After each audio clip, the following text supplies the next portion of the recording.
பிரயாசத்தை சாப்பிடுவ அப்படின்னு சொல்றா தெரியுமா? அந்த முதல் வசனம் வாசிங்க. கர்த்தருக்கு பயந்து, கர்த்தருக்கு பயந்து. ஹல்லேலூயா. இதுதான் கர்த்தருக்கு முதலாவது பயப்படுறவன், ரெண்டாவது அவர் வழிகளில் நடக்கிறவங்களுக்கு தான் கையின் பிரயாசம். நீ சாப்பிடுவ.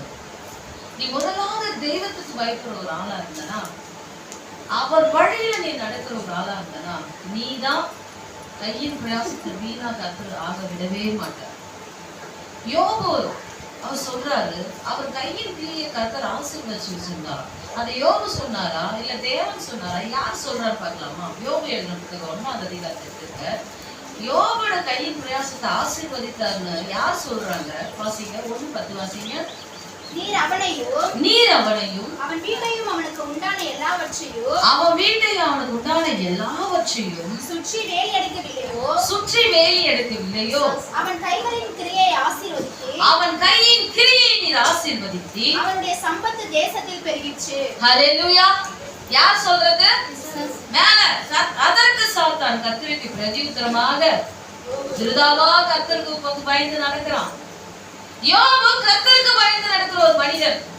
அவன் தேவனுக்கு பயந்ததனால் கர்த்தர் அவன் கையின் கிரியை ஆசீர்வதித்தார். ஹல்லேலூயா. இதை யார் குற்றம் சாட்டுறது? விருதாவா, வீணாவா? உங்களை யோபு நீங்க ஆசீர்வதினால்தான் அவன் என்ன பண்றான்?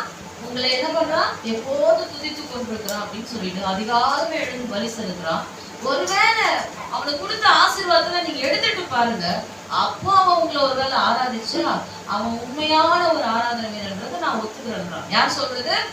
சாத்தான் சொல்றான். சாத்தான் வியக்கத்தக்க அளவுக்கு கர்த்தர் யோபை வேலி அடிச்சிருந்தாரு. அவன் கையின் கிரியை ஆசீர்வதித்திருந்தார். அல்லேலூயா. இன்னைக்கு நமக்கு வேலி இருக்குதா? ரெண்டாவது கையின் கிரியை கர்த்தர் ஆசீர்வதிக்கிறாரா? அல்லேலூயா. இது ரெண்டுமே நம்ம வாழ்க்கையில குறைபடுதுன்னா, ஒண்ணு தேவன் திட்டத்தின்படி நடந்தா நீங்க பாக்கியவான்கள். தேவன் அனுமதிச்சு நம்ம வாழ்க்கையில நஷ்டம் வந்தா அது தேவன் யோபு மாதிரி 2 மடங்கு திருப்பி கொடுப்பார். நாம் கர்த்தரை விட்டு அவருக்கு பயப்படாம விலகி போய் வாழ்வோமானா நமக்கு நஷ்டம் வரும்போது அது கர்த்தர் பொறுப்பல்ல. அல்லேலூயா.